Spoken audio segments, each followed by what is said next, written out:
आज हम अंग्रेजी ग्रामर के 3 अहम मौज़ूआत का मुताला करने जा रहे हैं। इसम की इकसाम, इसम को जमा बनाने के तरीके, मुख्तलिफ किस्म के इसम के इस्तेमालात। इसम अंग्रेजी में नाम देने वाले अल्फाज हैं। ये हर जुमले की बुनियाद हैं, क्योंकि इस इसम के बगैर हम लोगों, जगहों, चीजों या ख्यालात के बारे में बात नहीं कर सकते। अलफ, इसम मारफा, तारीफ, ये मखसूस लोगों, जगहों या चीजों के नाम हैं। In English, these are names of specific people, places, or things. एक अहम असूल ये है कि ये हमेशा बड़े हर्फ से शुरू होते हैं। They always begin with a capital letter. मिसालें: अली, लंदन, कुरान। इस्तेमाल, ये हमें आम नामों के बजाय मखसूस नामों की शिनाख्त में मदद देता है। This helps identify specific entities.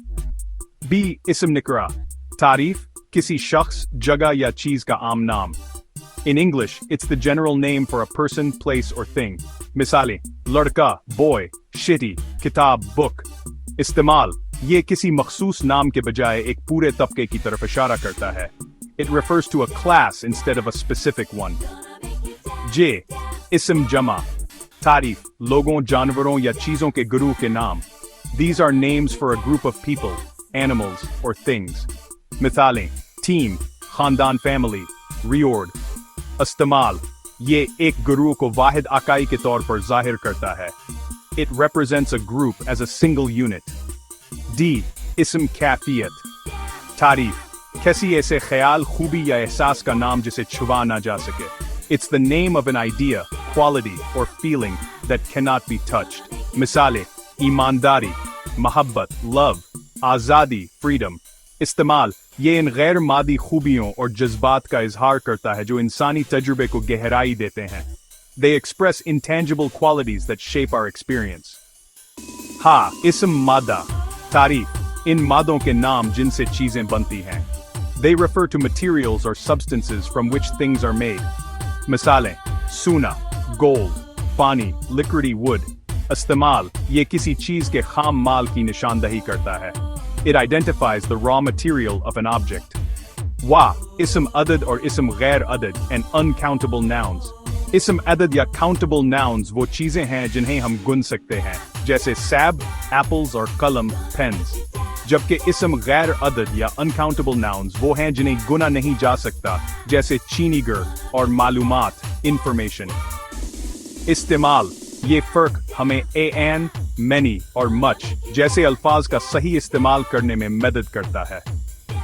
This distinction helps us use quantifiers correctly. अलफ, बाकायदा जमा यानी regular plurals, ये सबसे आम हैं और एक सादा असूल पर अमल करते हैं। इसका इजाफा करें: book, books, car, cars। ईस का इजाफा करें जिद के बाद: bus, buses, brush, brushes। अब बात करते हैं बेकायदा जम यानी irregular plurals की। ये किसी असूल पर अमल नहीं करते और उनकी शक्लें मुख्तलिफ होती हैं। हर्फ इल्लत की तब्दीली: man, men, tooth, teeth, goose, geese। मुख्तलिफ लफ्ज: child, children, ox, oxen। जम के लिए वही शक्ल: sheep, sheep, deer, deer। अब देखते हैं वो इसम जो y पर खत्म होते हैं। इनके लिए 2 मुख्तलिफ असूल हैं। अगर पहले हर्फ सही हो, baby, babies। अगर पहले हर्फ एलत हो, boy, boys। f, फा पर खत्म होने वाले इसम वेस में तब्दील करें: knife, knives, leaf, leaves। मुस्तथनियात: roof, roofs, belief, beliefs। हाय, गैर मुल्की जमा: cactus, cacti, criterion, criteria, syllabus, syllabi। इसम मारिफा, मखसूस नामों की शिनाख्त करें, मसलन पाकिस्तान मेरा मुल्क है। इसम निकरा, आम चीजों के बारे में बात करें, मसलन बहुत भीड़ है। इसम जमा, ग्रोहों में इत्तेहाद दिखाएं, मसलन टीम मैच जीत गई। इसम कैफियत, ख्यालात, एहसासात का इजहार करें, मसलन ईमानदारी बेहतरीन हुकमत अमली है। इसम मादा, मादों की निशानदही करें, मसलन सोना कीमती है।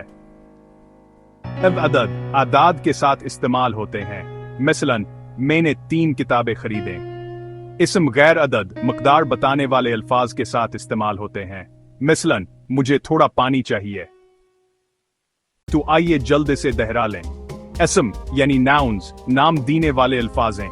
ये किसी भी शख्स, जगह, चीज या ख्याल का नाम हो सकता है और उन्हें मुख्तलिफ अक़साम में तकसीम किया गया है। जैसा कि हस्म मारुफ हाव और अस्म निकरा, हर एक का अपना एक खास मकसद होता है जो आपके जुमलों को वाज़ह करता है। हमने यह भी देखा कि जमा यानी प्लूरल्स बाकायदा या बेकायदा हो सकती हैं, जिनके अपने मखसूस असूल होते हैं। इन तमाम अक़साम को समझना आपको अंग्रेजी में मुअस्सर तरीके से बातचीत करने में मदद देगा। अगर आप असम पर अबूर हासिल कर लें तो आप मजबूत और बामानी जमले बनाना सीख जाएंगे। मशक करते रहें।